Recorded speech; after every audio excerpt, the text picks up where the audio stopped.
iglesia tiene que seguir hacia adelante y la iglesia tiene que seguir siendo hasta cierto punto. Esto está comparado como una planta, un árbol, tiene que ser podado. Esa es la parte a veces difícil. ¿Cuántos son o fueron agricultores? Ninguno de los que están aquí. Regular, dice el hermano. Gloria a Dios. Amén. Yo creo que en esta noche vamos a hablar un poco sobre el tema de precisamente de lo que hace un agricultor. Un agricultor, gloria a Dios. Amén. La palabra en esta noche nos lleva a una parábola que Cristo enseñó y se llamó la parábola del sembrador. En el nombre del Padre, del Hijo y del Espíritu Santo. Amén. Y les habló muchas cosas por parábolas, diciendo: he aquí el sembrador salió a sembrar. Y mientras sembraba, parte cayó la semilla junto al camino, y vinieron las aves y la comieron. Parte cayó en pedregales, donde no había mucha tierra, y brotó pronto, porque no tenía profundidad de la tierra. Pero salido el sol se quemó, y porque no tenía raíz, se secó. Verso 7. Y parte cayó entre espinos, y los espinos crecieron y la ahogaron. Verso 8. Pero parte cayó en buena tierra, y dio fruto, cuál a 100, cuál a 60, y cuál a 30 por uno.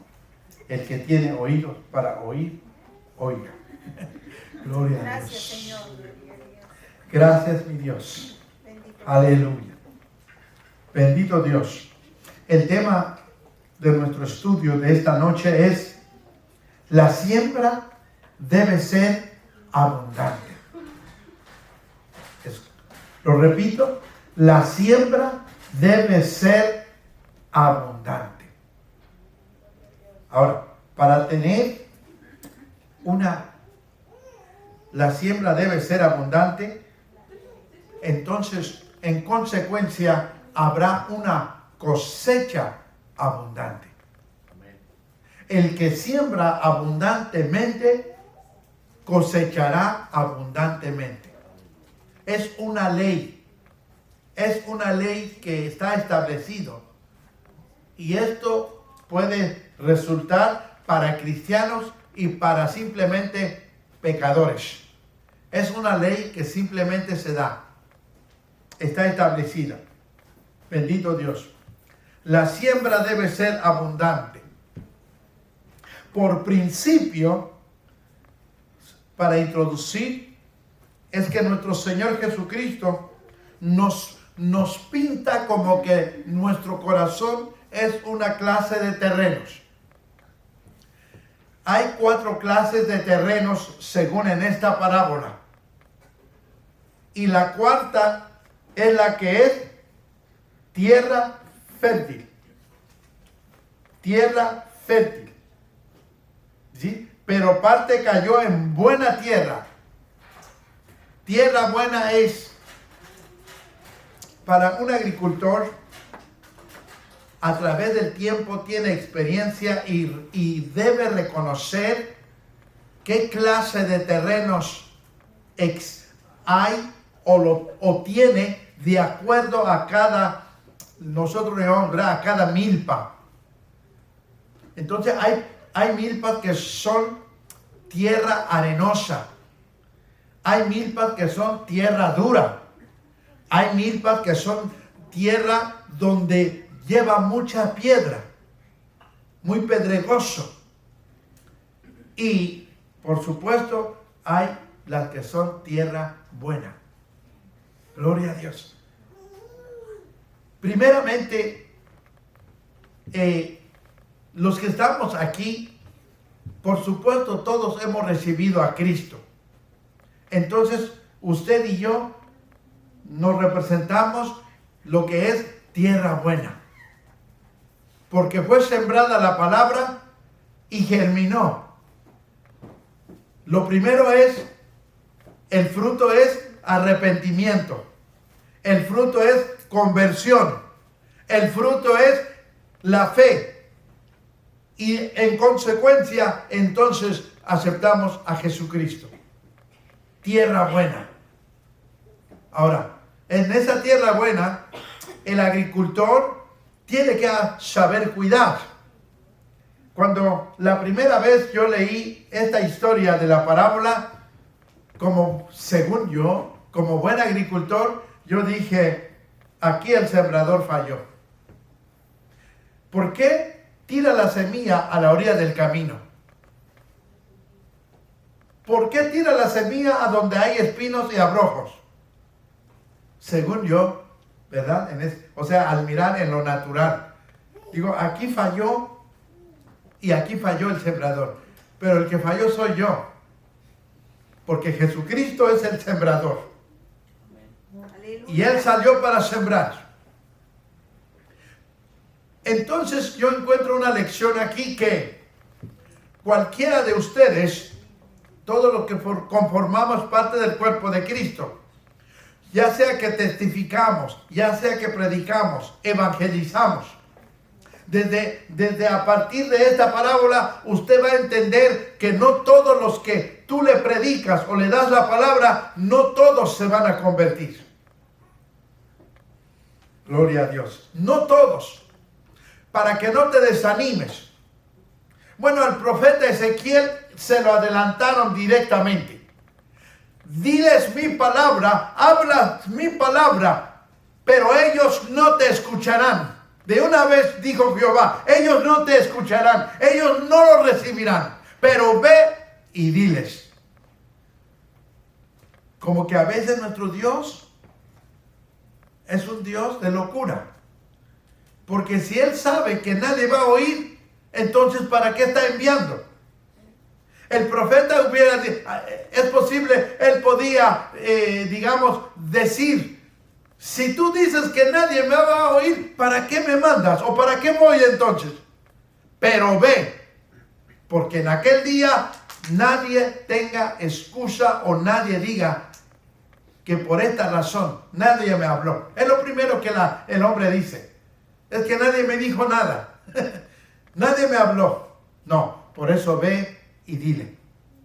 Entonces aquí el cuerpo de Cristo, si estamos evangelizando, predicando, testificando, no se desanime.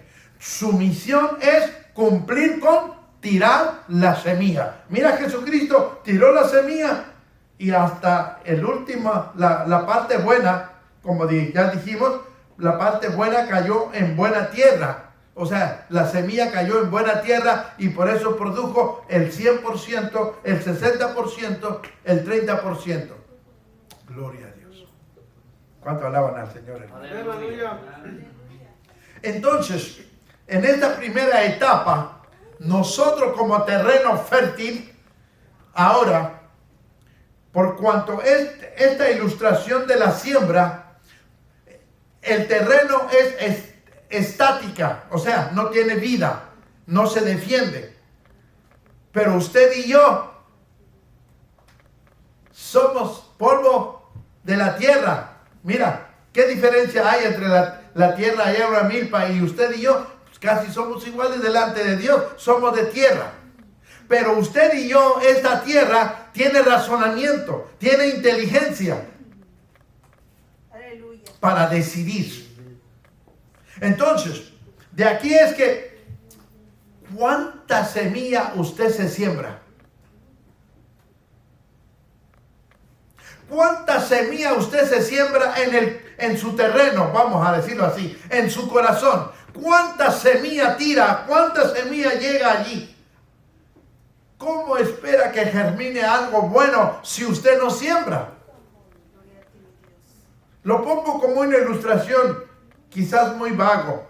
Cuando papá llegaba el tiempo de la siembra, preparaba las yuntas, preparaba el tractor, o sea, lo rentaba, lo conseguía y preparaba el terreno. hubo años que había que recoger cosecha quizás de 25 hectáreas. En otra palabra, papá, cuando decía vamos a sembrar primero, eran por costales el grano que se iba a sembrar. Por costales. Pero imagínense que papá dijera, bueno, aquí hay 2 cuartillitos de maíz, vamos a sembrar y entonces, ok. Pero 2 cuartillitos de grano, ¿qué es lo que se espera cosechar al futuro? O a los 6 o 8 meses que se levanta la cosecha del maíz. Entonces papá preparaba terreno, había que regar primero la milpa, todo el terreno, luego venía la yunta o el tractor preparando todo. ¿Sabes? Porque había que aflojar la tierra, porque la tierra tiene gusanitos, tiene plaga, tiene de todo, y como se va a tirar una semilla, se asegura que esa semilla tiene que germinar. No sé si usted se ha dado cuenta o se dio cuenta, los que fueron agricultores, que para sembrar maíz, por ejemplo, puedo enumerar otras plantas, pero el maíz es más común. Para sembrar maíz, por lo menos tenía que ser 5 granos de maíz en cada paso. ¿Por qué 5 granos? Porque se preveía de una vez por todas, si 2 no germinaba, quedaban 3. Porque si usted tiraba solamente 2 granos o 3 y se mueren 2 por los gusanos, nomás uno sale o a lo mejor ninguno de los 3. Entonces me di cuenta que 5 granos, papá decía de 5 y vamos paso por paso. Gloria a Dios. Aleluya. Entonces cuando llegaba la cosecha, lógicamente tenía que conseguir a veces 15 o hasta 20 trabajadores y a veces camiones para ir a sacar todos los costales de mazorca. Estamos hablando en cosas grandes, no es nada más 2, 3 mazorcas. O sea, si un agricultor solamente siembra un cuartillo de maíz y consigue tractor y consigue camión y consigue trabajadores, pero ¿qué va a cosechar si solamente fue un cuartillo? ¿Sabes que una hectárea, se los digo rápido, son 10 cuartillos se sembraba por una hectárea? Entonces ya usted se puede imaginar la cantidad poquita de los que apenas si sembraban poquitita. La ley de la siembra y la cosecha. Esto es antiguo, es decir, no es nada nuevo. Bendito Dios. Otra vez, ¿cuánta semilla usted siembra en su milpa? O sea que en su corazón. ¿Cuánta palabra? Porque la semilla es la palabra ahora. Jesucristo es la palabra. El verbo se hizo carne. Jesucristo es la palabra. La semilla en este momento para nosotros la comemos, o sea, la sembramos y la sembramos. Con razón Jesucristo dijo en una ocasión, de la abundancia del corazón habla la boca. De la abundancia del corazón habla la boca. Si usted come mucho, por ejemplo, fútbol, pues lo que pasa va a hablar puro fútbol al rato. Si le gusta lucha libre, al rato solamente habla lucha libre y nunca habla ni siquiera de Sansón, ni del rey David, ni de Salomón. Digo, como buenos ejemplos en la Biblia, ¿no? Gloria a Dios. Los que comen telenovela o novelas, siempre va a hablar de, ¿ya viste lo que pasó? Mira, traicionó a su marido, mira que el otro, mira que tiene celos, mira, y al rato resulta que los que ven telenovela les pega todas esas cosas. Sí, en las telenovelas están allí como, haga de cuenta, como semillas también. El celo, la hipocresía, el engaño, la mentira, la falsedad, la envidia, name it. Todo lo que se trata de las obras de la carne. Y al rato ya hasta Si la hermanita está sin darse cuenta acá en un vicio de telenovela, ya al rato dice, ¿será que mi marido me engaña? ¡Wow! Ya empieza a filtrar allí el celo de tanto mirar y mirar que hay engaños acá en la telenovela, ¿no?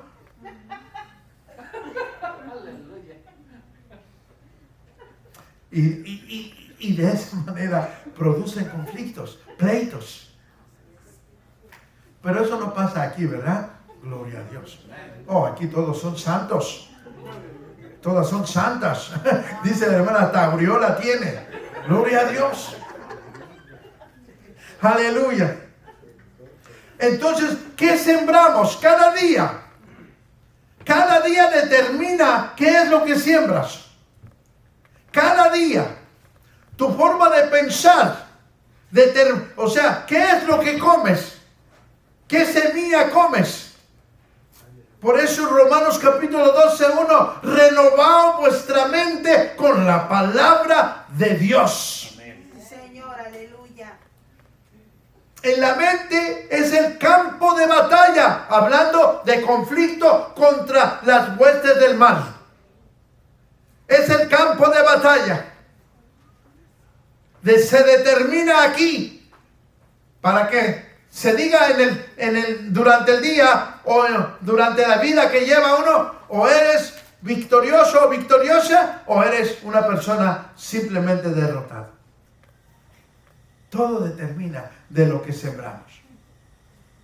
De verdad, yo trato de decirle a mi casa, hablando de mis hijas que quedan en casa, y le digo, mira, ¿ya leíste la palabra? Mira, antes de que te duermas, asegúrate de leer una porción bíblica. Siempre, y trato. Gloria a Dios. Aleluya. Bendito Dios. Gracias, Señor. En la palabra de Dios, hoy en día se cuestiona la verdad, hablando en sentido general, en el mundo. Y luego en el mundo llega como que a entrar duda en la iglesia. ¿Será cierto? ¿Será cierto lo que dicen? Creo que sí. Y entonces, hasta el punto de ser envenenados por esa filosofía que cuestionan sobre la verdad. Yo no sé si yo soy el único que miro a veces, no siempre, las redes sociales donde vienen las prédicas y todo. Sin embargo, hay estudios que están en contra, por ejemplo, de ofrendar o de diezmar. Que eso ya no funciona, que eso no es de Dios. Wow, digo, ¿de dónde? ¿Cómo se atreven a decir esto si está en la palabra? Pero en esta noche es la razón que debemos de abundar nuestro conocimiento para nosotros mismos y también para todos aquellos que nos demande de la verdad, que estemos listos para darle lo que realmente dice la palabra de Dios. Amén. Bendito Dios. Cuando voy a hacer una comparación, a veces, aleluya, una comparación entre el Antiguo Testamento y el Nuevo Testamento. Fíjese, voy a tener que hablar sobre el reino de Dios. El reino de Dios siempre ha existido. El reino de Dios siempre ha existido. ¿Me entiendes? Aunque Adán y Eva hayan caído, hay un reino celestial, un reino divino, un reino eterno, y donde está Dios siempre mirando todos los acontecimientos, y no solamente mirando, sino que se usa la palabra en teología providencia. La palabra providencia, Él es el que va dirigiendo los designios de la tierra, de la humanidad. Todas estas cosas que, como la pandemia, ¿usted cree que Dios lo tenía ignorado? No, lo sabía. Y si Él lo permitió, amén. Y si Él de su mano lo soltó, amén también. Porque Él es soberano. Amén. Él es soberano, hermanos. Y Él sabe por qué permite, si el enemigo fue a acusar y fue a decir, mira la humanidad cómo está corrompida, ja, ja, ja, entonces, ¿los vas a bendecir? Y como el diablo luego inmediatamente, ok, dice Dios, muy bien, está en tus manos, entonces haz lo que tú quieras. Pero ¿sabes una cosa? Tiene limitaciones. Estoy tratando de comparar con lo que Job le pasó en la vida. Todo. Bendito Dios. Entonces vemos que el reino de Dios, cuando fue llamado Israel, a partir del capítulo 25 al 35, 20, está hablando Dios a la nación cómo deben de ofrendar y cómo deben de diezmar. Fíjense nada más. Y yo traté de sacar algunas cosas en particular para ejemplificar o para dar muestra por qué Dios mandó al pueblo que diezmara o que ofrendara. Primero, yo le llamé como inversiones para...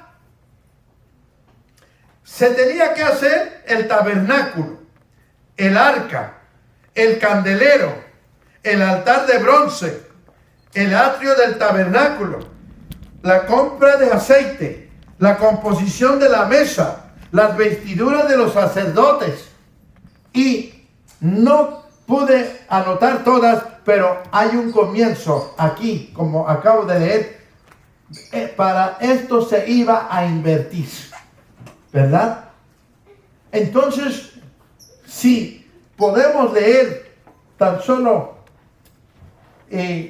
capítulo 25 del Éxodo, por lo menos un par de citas bíblicas para que usted entienda cómo Dios empezó a hablar al pueblo de Dios. En cuanto a dar, en cuanto a, aleluya, a ofrendar, Éxodo capítulo 25, gloria a Dios. Gracias, mi Dios. Aleluya.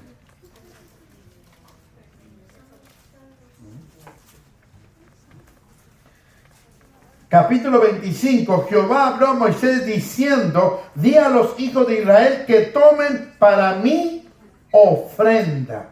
Que tomen para mí ofrenda. Todo varón que la diere de su voluntad de corazón, tomaréis mi ofrenda. Esta es la ofrenda que tomaréis de ellos.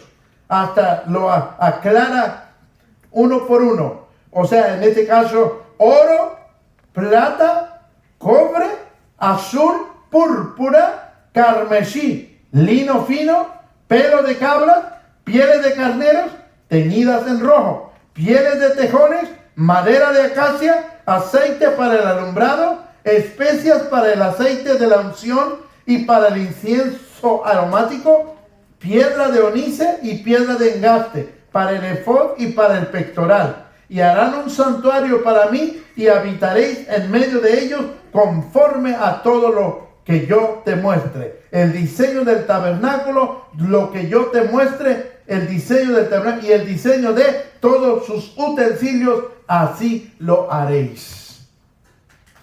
Cualquiera diría, ¿y por qué Jehová estaba pidiendo dinero, oro, plata, bronce y toda clase de material? En un desierto, gloria a Dios. Sin embargo, el Señor se trazó, o sea, Él tenía este plan para su pueblo. Aleluya. Y como Jehová puso en gracia delante de los egipcios, la Biblia dice que con tal que se fueran de Egipto, rápido les daban cosas de alhajas, oro, plata, bronce, todo. Pero ya. Váyanse porque casi todos los egipcios se murieron, casi todos y los que quedaron no querían morir. Entonces, aleluya, los israelitas venían bien cargaditos, ¿no? Pues por eso Jehová dijo, a ver, a ofrendar. Aleluya. De corazón, ya lo leímos. Bendito sea Dios. Aleluya. Pero hay varias maneras y varias formas. En el capítulo 30, vamos, bendito Dios. En el verso 11, esto se llama el dinero del rescate. ¿Qué significa esto? Otra vez, verso 12. Cuando tomes el número de los hijos de Israel, conforme a la cuenta de ellos, cada uno dará a Jehová el rescate de su persona. Cuando los cuentes, para que no haya en ellos mortandad cuando los haya contado. Esto dará todo aquel que sea contado medio ciclo, conforme al ciclo del santuario. El ciclo es de 20 jeras. La mitad de un ciclo será la ofrenda a Jehová. Estoy hablando, digamos, pesos o sobre todo pesos de metales y con un valor en ese tiempo. Para hoy nosotros es completamente extraño, ¿no? Pero lo cierto es que ese era una forma de cómo el pueblo podía contribuir para el tabernáculo. Gloria a Dios. ¿Se acuerdan una acción que hizo el rey David allá el último capítulo de segunda de Samuel, me parece, capítulo 24? Que él mandó a censar al pueblo y la consecuencia fue grande. 70,000 personas cayeron muertos por el juicio de Dios. ¿Por qué? Entonces, a veces nosotros no tenemos todas las respuestas, sino hasta el Señor poco a poco va dando la iluminación, la revelación, ¿sabes? Cuando yo estaba en el 4º grado de instituto, ¿cuántas preguntas no le hice a la maestra? Y me dijo, bueno, yo creo que eso después lo vas a aprender porque yo no sé. No, sí, de veras. Mi primer pastor en México, yo tenía una hambre de aprender, de conocer, y pues como dicen, lo harté. Y un día me dijo, hermano Doroteo, vaya usted a preguntar por otro lado, porque yo aquí ya no tengo más. Bueno, ok. Con razón el Señor me trajo para acá. Gloria a Dios. Aleluya. Entonces la razón de David cuando manda a censar el pueblo, por la ley que Jehová hizo aquí, ya lo acabo de leer, todos los que son censados de 20 años para arriba, tienen que pagar esta aportación medio ciclo. Y cuando el rey David no hizo lo que tenía que hacer de acuerdo a la voluntad de Dios, dice, cuántas veces que se cuente el pueblo, cuántas veces, entonces tiene que dar esta ofrenda de medio ciclo cada persona. Entonces Dios trajo juicio y mira, 70,000. Se ha dicho que el número 7 es completo plenitud. En otra palabra, el juicio de Dios simplemente era perfecto. 70,000. Gloria a Dios. Pero ese es otro tema. En otra ocasión lo ampliamos. Gloria al Señor. Así que vemos de esta manera cómo Dios, creo que tengo otra última cita en Antiguo Testamento 39, capítulo 39 del mismo Éxodo también. Aleluya. Gloria a Dios. Gracias, Señor. Aquí creo que solamente quiero resaltar que todo lo que se usó, se compró con toda la ofrenda que el pueblo puso en las manos de Moisés.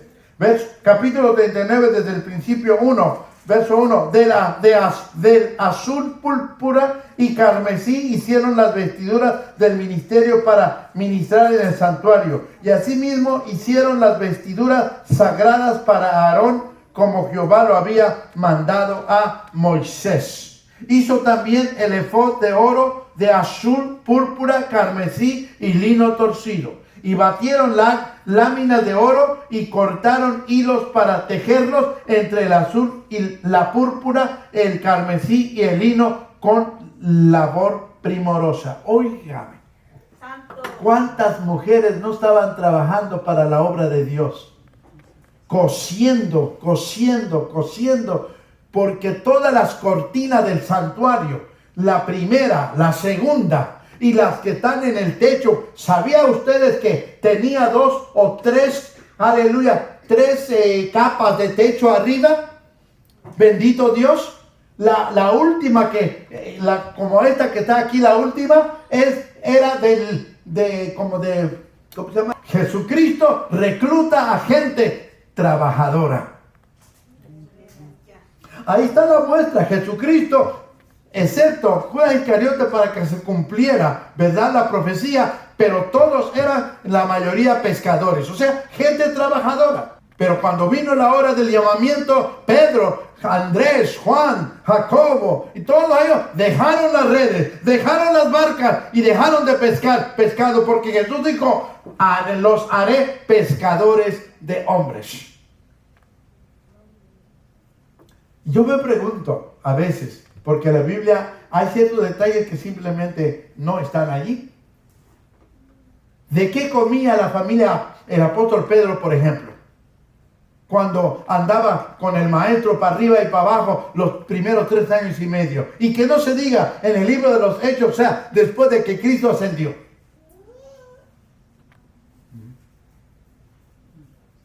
El otro día me invitaron, no voy a decir la iglesia, ¿a dónde? Me invitaron y cuando llegué, pues llegué solo, ¿no? Yo me imagino que no me dejan predicar porque llegué solo. Y empezaron a preguntar, ¿y su esposa? O sea, digo, bueno, pues es que nos tenemos a veces que repartir. Por ejemplo, el domingo tengo una invitación a predicar en Newport Richie, pero Estelita tiene que estar aquí para seguir dando clase a los que van a bautizarse. El domingo por la tarde da la clase. Entonces ella se queda y yo tengo que ir. O sea, es cuestión de compromiso, de trabajo, de responsabilidad. No porque, no, la gente piensa luego como que, ¿será que están peleados? ¿Será que están peleados? ¿Será que no tiene mujer este hombre? No sé qué la gente piensa, ¿no? Pero bueno, ese es otro tema, lo tratamos en otra ocasión, ¿ok?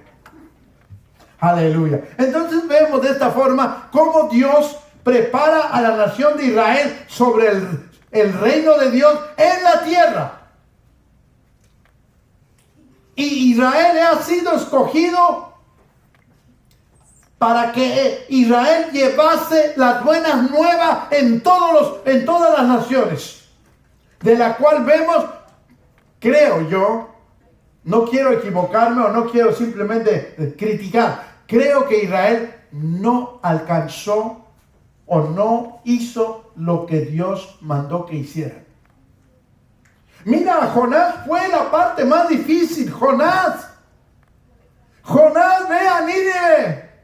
Jonás, escucha, voy a destruir Nínive y yo quiero que vaya y que predique antes de que venga el juicio.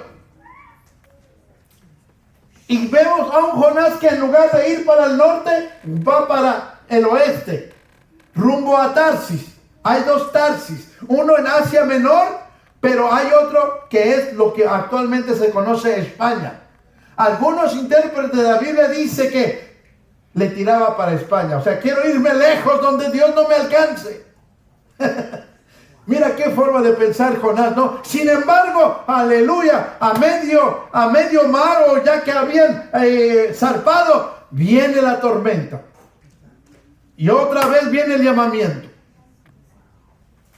Aleluya. ¿Y sabes? Eso es algo, lo que se llama una figura retórica paradójica. Que Jonás tenía temor a Dios. Jonás tenía temor a Dios. Porque si usted mira su oración en el capítulo 3 o 2 y 3, entonces ahí va a encontrar uno. Yo sabía. ¿Sí? Yo sé que un día estaré delante de Él en su santo templo. El hombre tenía fe. Aleluya. Y como la salvación es por fe, amado hermano, ¿cómo podemos reconciliar entre la fe y la desobediencia? La única forma de reconciliar es arrepentirse. Perdóname, Dios mío, no lo pude hacer, o no quise, o no quería, o no fui. Pero, aleluya. Sí, Señor, aleluya. Bendito sea Dios. Entonces, hoy en día, en las redes sociales se cuestiona que si no hay que diezmar porque no es de Dios, porque no es de la Biblia, porque eso es del Antiguo Testamento y porque... ¿Quién le ha dicho eso? Y estamos hablando de algunos que son predicadores de renombre, hermano. Uno dice, pero ¿cómo es posible, no? Sin embargo, gloria al Señor. Vamos a entrar en un tópico donde Jesús endosa el diezmo. ¿Qué quiere decir endosar? La palabra endosar quiere decir aprueba, da el visto bueno, no se opone a ella. Y vamos a leer las citas. Bendito Dios. Mateo capítulo 22, verso 17. Vaya en su Biblia, gloria a Dios. Aquí sucedió una escena, una discusión, porque siempre querían atrapar a Jesucristo en algo malo. Vamos, así, para acusarle. El verso 17 dice, dinos, pues, ¿qué te parece? ¿Es lícito dar tributo a César o no? Entonces responde Jesús, conociendo la malicia de ellos, les dijo, ¿por qué me tentáis, hipócritas? Mostradme la moneda del tributo. Y ellos le presentaron un denario, dinero romano. Entonces les dijo, ¿de quién es esta imagen y la inscripción? Le dijeron, de César. Y les dijo, dad pues a César lo que es de César y a Dios lo que es de Dios. Está aprobando Jesucristo. Jesucristo no está negando. Jesucristo no está diciendo, es que eso se practicaba antes, pero ahora ya no. No. Inclusive Jesucristo en algún momento, Él dijo de esta manera, yo no he venido para abrogar la ley, sino para cumplirla. Para cumplirla, gloria a Dios. Entonces, en un momento también le exigieron, los representantes del templo le exigieron a Jesús que pagara sus impuestos. Y en esta ocasión manda a Pedro y le dice, el primer pez que saques del agua, sácale un estatero, yo me imagino que es una moneda, sácale ese estatero, dáselo para ti y para mí, que cubra eso. O sea, Jesús nunca se opuso a esta clase de tributo, que era del templo. Gloria a Dios. Dad, y en esta parte ya lo leímos, dad a César lo que es de César. Representa los gobiernos. Cada país, cada nación, cada gobierno traza impuestos para fines, en este caso, para fines de sostener a la nación en cuanto a gobierno, en cuanto a orden. ¿Quién le paga a los policías, por ejemplo? Todo el equipo que se necesita para que se guarde orden, por ejemplo. Pues seguramente el gobierno, pero ¿de dónde viene todo ese dinero? Pues el impuesto suyo, mío, o de la ciudadanía completa, ¿no? Gloria a Dios. Por eso vemos a nuestros oficiales en una patrulla, vemos que trae computadora adentro porque hace falta, todo, incluyendo la pistola. Porque dice Pablo, no en balde el alguacil o el soldado o el policía lleva la espada en el costado. No en vano.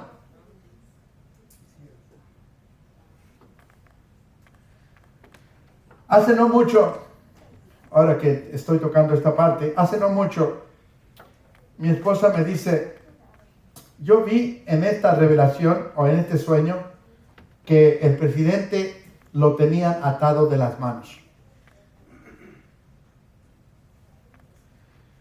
Y mientras ella me estaba contando desde el principio hasta el final, me decía, pues sabes, ya está sucediendo.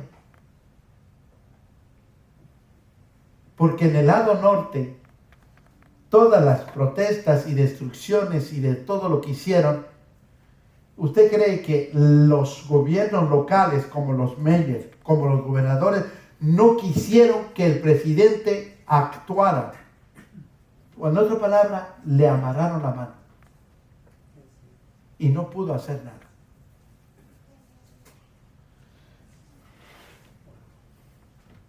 Aquí no se trata, nosotros no hablamos de política porque no es nuestra línea. No. Pero sí lo que puedo decir, usted tiene que ser inteligente para los que sí tienen, digamos, oportunidad de votar. Gloria a Dios. Porque a mí, ni a usted también le preguntara, ¿a usted le gusta el desorden? A nadie le gusta el desorden. No. Tiene que haber orden. Imagínense que de pronto viniera la gente por allí en las calles y por ahí vas y te maltraten. O entra por tu casa y empiezan a hacer destrozo. ¿Usted cree que eso es correcto? Bueno, estas cosas sucedieron en el lado norte. Aquí estuvieron a punto de hacerlo en Countryside. Supe de oídas que en el mall que está allí, casi lo iban a atacar. Gracias a Dios que a tiempo llegó la policía, llegó la ley, llegó todo y entonces no se pudo ellos hacer sus cosas. O sea, debe haber orden, hermano. Aleluya. Nosotros o algunos de ustedes venimos huyendo de nuestros países porque hay violencia, porque hay muertes, porque ya no hay seguridad. Pregúntenle a la gente que viene ahora 10,000 o 3,000 creo, otra vez en bola de Centroamérica. Y lo primero que le hacen resaltar, pues es que no tenemos de qué comer, pues es que el gobierno no nos ayuda, pero es que también no hay seguridad, porque matan, amenazan. Pues no existe orden. Imagínense que Estados Unidos caiga en una situación como esos países. No, vamos a seguir orando. ¿Ah? Y luego, digámoslo así, ellos van marchando con la pancarta de que justicia, haciendo injusticia. ¿Quieren justicia? No, eso no funciona de esa forma. Cuando usted quiera participar en una marcha, asegúrese primero, pregunte primero si, ¿por qué hay que ir? ¿Por qué hay que protestar? Porque muchos ni siquiera saben a qué van. Y ese es un gran problema. Oremos. No es nuestra nación porque aquí no hemos nacido, pero estamos aquí. Además, ni somos mexicanos, ni somos norteamericanos, somos de la patria celestial. Amén. ¿Sabe la diferencia que hubo en California y la Florida? La diferencia es que en California abiertamente prohibieron de cerrar las iglesias y no abrirlas. Y tuvieron que hacer demandas ante las cortes para volver a otra vez. Mientras tanto, gracias a Dios, aquí en la Florida no llegó a ese extremo. Es por eso que el presidente en una ocasión dijo públicamente, ¿por qué? Bien que las cantinas se abren, los centros de antro se abren, los negocios se abren, ¿y por qué las iglesias no? Entonces él ordenó, pero como cada gobernador gobierna en su estado, California se siguió cerrando o cerradas las iglesias hasta que vino la demanda. ¿Ve que el diablo es diablo? Si la iglesia no abre su boca, hablando de oración, no de ir a protestar, hablando de oración, hablando de clamor, aleluya. Si usted y yo no abrimos nuestra boca para interceder, para orar, para clamar, el diablo va a tomar ventaja más y más.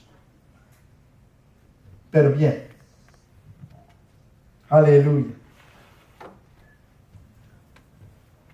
Gloria a Dios.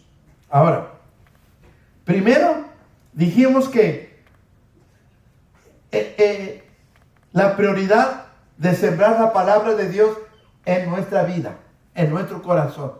Porque dependiendo a lo que sembramos, eso es lo que vamos a cosechar. Ahora, esto yo le llamo sembrar. Ahora, en Dios, sembramos en Dios, hablando de una relación con Dios.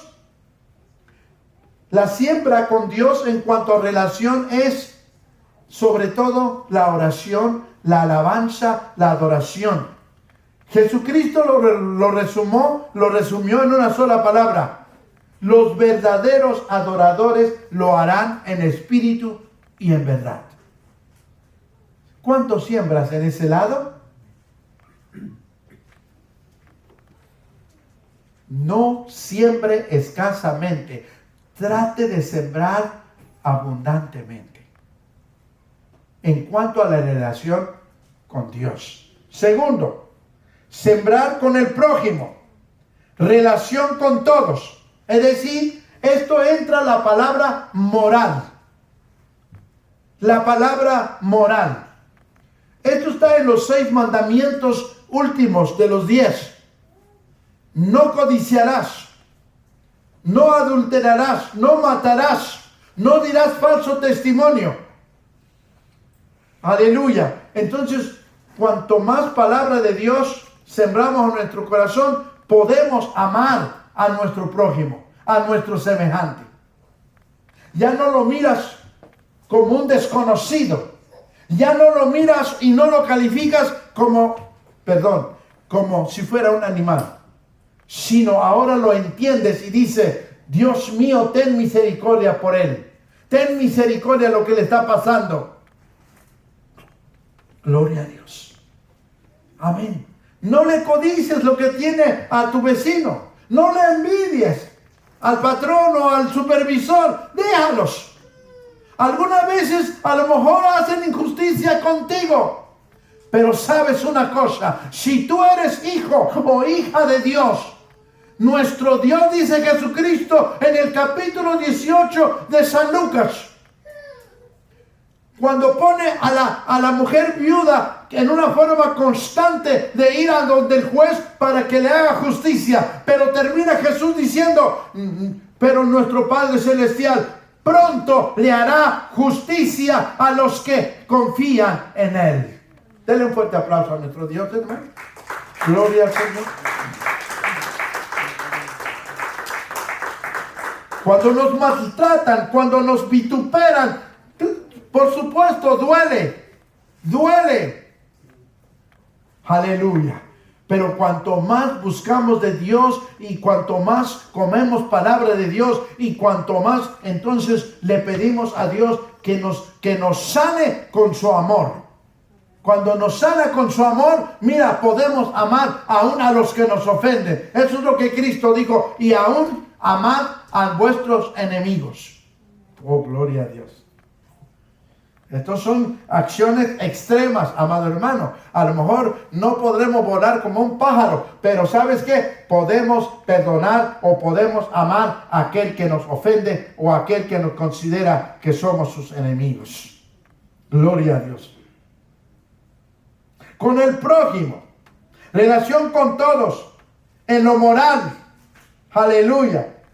Sembrar. Ahora, hay otra área donde la gente siembra, pero bueno, usted y yo ya esta área se supone que ya no lo hacemos. Es sembrar en la carne.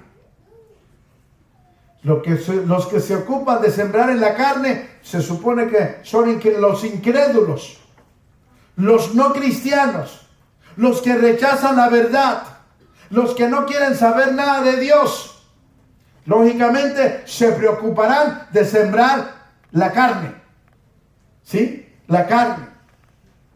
Para envidiar, para codiciar, para aventajar, para robar, para engañar. O sea, porque quiere sus propios fines, intereses personales.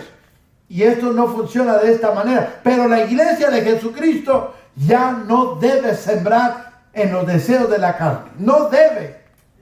No debe. Porque la paga del pecado es muerte.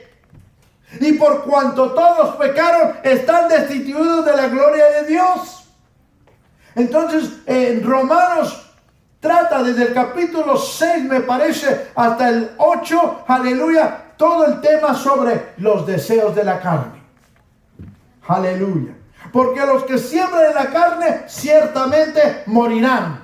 Pero los que siembran en el Espíritu, entonces, aleluya, vivirán eternamente. Bendito sea Dios. Aleluya. Sembrar en la carne, es decir, llegar a una corrupción. Llegar a la corrupción. Y esto no nos conviene o no conviene a nadie completamente. Aleluya. Sembrar en el reino de Dios. Sembrar en el reino de Dios. Aleluya. ¿Sembramos? Seguro que sí. Por eso cada iglesia tiene una visión en particular. ¿Quién lleva esta visión o quién es el que primero ve la visión? Se supone que el pastor. El pastor tiene la visión. Por ejemplo, la iglesia Manantial de Vida, la visión es, bueno, hemos ayudado a Guatemala, a República Dominicana, ahora a Costa Rica. Esa es la visión. De levantar un edificio donde los hermanos tengan a dónde congregarse y adorar y bendecir el nombre de nuestro Dios. Aleluya. Y cada uno de ustedes han contribuido según el deseo de su corazón o el anhelo de su corazón. Amén. Otras iglesias, digamos locales, puede ser que tengan otra visión diferente. Ayudan a los vagabundos o ayudan a los enfermos, X, ¿no? Pero la iglesia siempre tiene que, aleluya, contribuir. Sembramos en el reino de Dios, aleluya.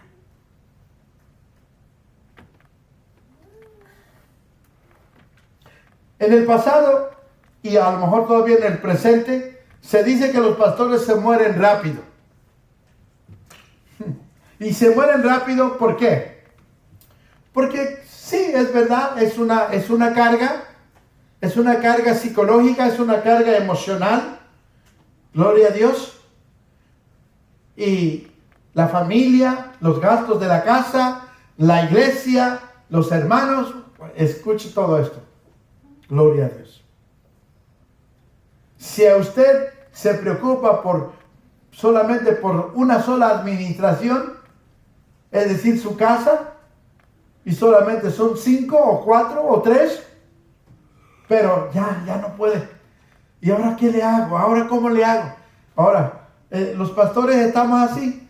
Hay pastores, gracias al Señor, que llevo más de 12 años, que digamos, estoy en tiempo completo al pastorado, a la iglesia. Pero el resto de los pastores, hablando de hispanos, hablando de los países hispanos, el resto tienen que trabajar de sol a sol para mantener su casa, más aparte la iglesia.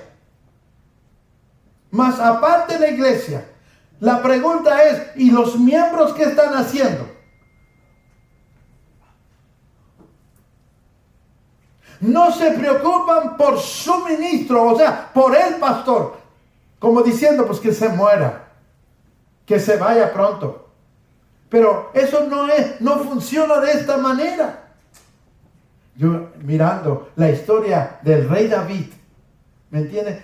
Mira, el rey David llegó un momento que, bueno, ya llegó, no sé qué tan anciano se veía, porque si reinó solamente 40 años en Israel, vamos a pensar que ya tenía 20 cuando comenzó la carrera, 40 y 20 serían 60.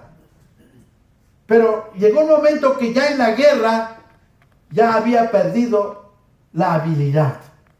En un momento lo salvaron en una ocasión y ahí fue donde nació la idea.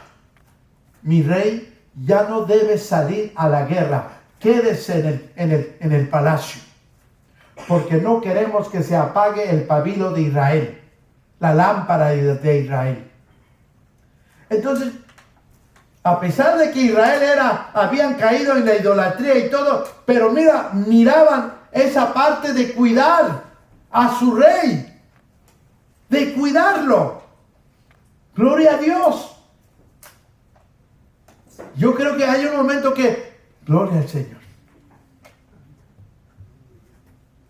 Entonces, en una de las reuniones, el año pasado me parece, yo decía que la iglesia se engloba entre lo material y lo espiritual. El pastor tiene que mirar en esas dos áreas para que funcione.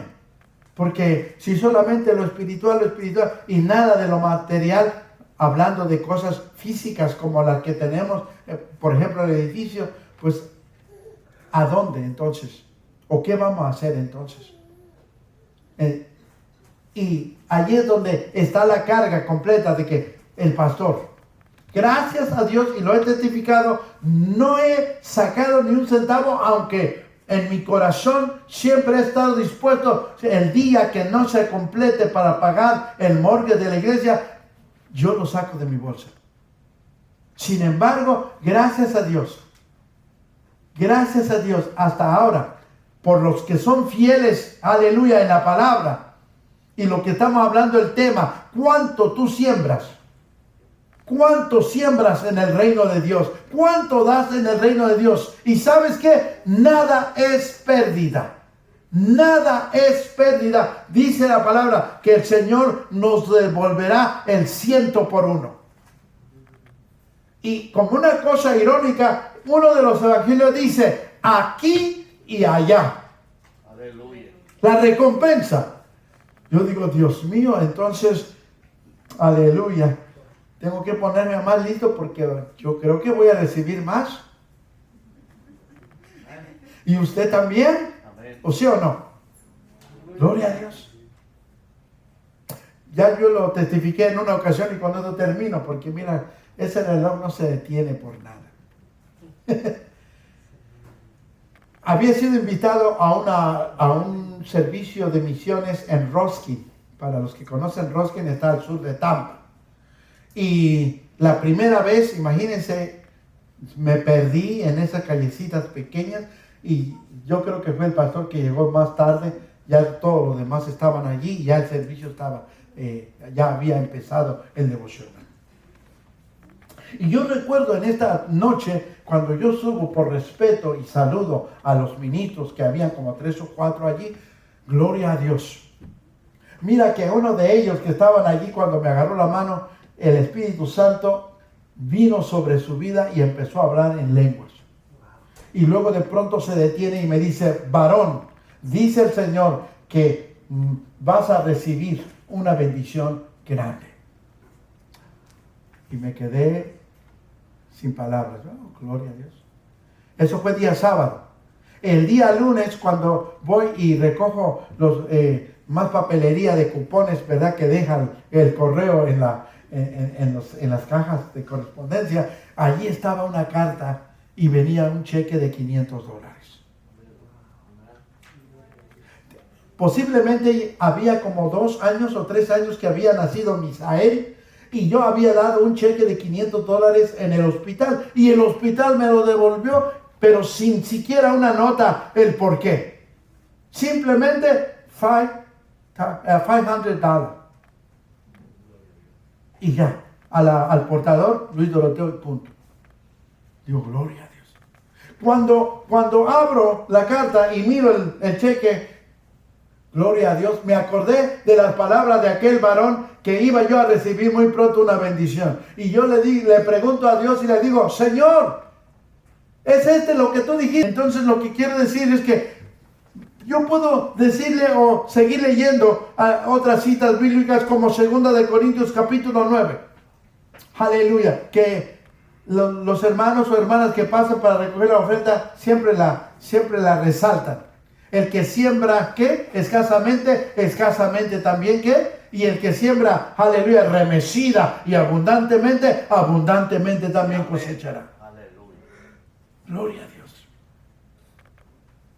Años atrás, yo dejé de ofrendar lo que son las monedas, estando en México. ¿Por qué? Termino y digo, para los que salieron en la iglesia tradicional, pues lógicamente nos enseñaron que había que dar lo que se llama limosna. La limosna. Y entonces, psicológicamente, cuando tú oyes esa palabra limosna, entonces asocias con las monedas más pequeñas en valor. Y ahí está. Con razón un día el Señor me dio una revelación así, como aquí ahora había, yo veo en un templo así, con 2 líneas de sillas y el sacerdote acá al frente. Entonces me sorprendí, cuando yo veo esa escena, yo digo, ¿qué hace ese sacerdote en una iglesia evangélica? O sea, en ese momento no recibí contestación, nada de nada. Pero cuando pasó el tiempo, aleluya, el Espíritu Santo me da a entender que los miembros miran a los predicadores o al pastor como un sacerdote. En otra palabra, todavía hay miembros con una forma de pensar todavía del catolicismo, no han salido. En otra palabra, han salido de allá en el sentido físico, pero mentalmente siguen estando allí. Y por eso ven al predicador como un sacerdote. Y si ven al predicador como un sacerdote, entonces, aleluya, ¿qué es lo que entonces da? ¿O cuál es su forma de dar? ¿O cuál es su forma de vida? Porque acuérdense que allá, terminando, podéis ir a beber, podéis ir a fumar, podéis ir a hacer todo. Inclusive a pelear. Así mismo. Por eso es importante, Romanos 12:1, renovaos con la palabra de Dios vuestra mente. Aleluya. Siempre en Eclesiastés capítulo 5, dar más por la ley o por la gracia. Pero hay cristianos que ni la una y ni la otra. Todo pámpano que lleva fruto, escúchelo, todo pámpano que lleva fruto lo limpiará para que lleve más fruto. Pero, hay un pero todo pámpano que no lleva fruto lo quitará. Ahí está la. Aleluya. Y eso duele. Lo quitará. Oh, gloria a Dios. Aleluya. Porque todo pámpano lleva, o sea, se mantiene con la savia. Y la savia representa el Espíritu Santo. Aleluya. Por eso dice en el verso 5 del capítulo 15 de San Juan, permaneced en mí y yo en vosotros, porque separados de mí nada podéis hacer. Aleluya. Aleluya. Señor, gracias. Dicho sea de paso, a lo mejor esto no estaba dentro del programa, pero ¿sabes qué? Todo el que quiera emprender un pequeño negocio, grande o mediano, comience bien, honrando a Dios primero. Aleluya. Porque si no lo haces, es decir, si no haces la base fundamental, puedes comenzar el negocio, pero hay un pero. No vas a poder prosperar. Su servidor se lo dice por experiencia, no porque me lo contaron, porque Dios trabaja de esa manera. Amén. Aleluya. A Él le encanta que le honres. Aleluya. Yo honro a los que me honran, dice Jehová de los ejércitos. Gloria a Dios. Si tú tienes idea de que empezar un negocio, te apoyo. La idea te apoyo. Pero empieza bien. Comienza bien. Otro detalle para hacer negocio. No te juntes con gente extraña. O sea, socios, pecadores, impíos. No. Porque la mano de Dios está sobre el impío. Y si tú estás ahí apegado también, te va a tocar, como dicen los hermanos de Puerto Rico, te va a tocar también el cantazo. No. Si vas a asociarte con alguien, busca que sea temeroso de Dios.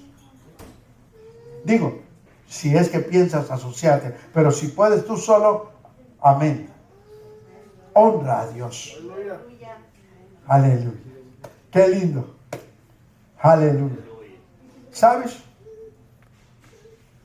Lo que el mundo le dice prosperidad, el lenguaje bíblico le dice bendición. ¿Me entiendes? No es malo ser bendecido, pero tienes que saber administrar. Amén. Y tienes que empezar por lo que le pertenece a Dios. Dad a César lo que es de César y dad a Dios lo que es de Dios. Padre, en el nombre de Jesús de Nazaret, estoy más que gozoso al poder exponer tu palabra, al cumplir tu mandato. Dios, al ser parte del cuerpo de Cristo, al ser parte, aleluya, de obreros para edificar el cuerpo de Jesucristo. Bendigo a mis hermanos aquí en esta noche, Padre. Dios mío, otra vez, aleluya, tu palabra no volverá vacía. Tu palabra que se siembra no volverá vacía, mas hará para la cual ha sido enviado. En el nombre de Jesús. Porque ciertamente dice tu palabra que, aleluya, los pámpanos deben llevar fruto y muchos frutos. En el nombre del Padre, del Hijo y del Espíritu Santo. Amén y amén. Aleluya.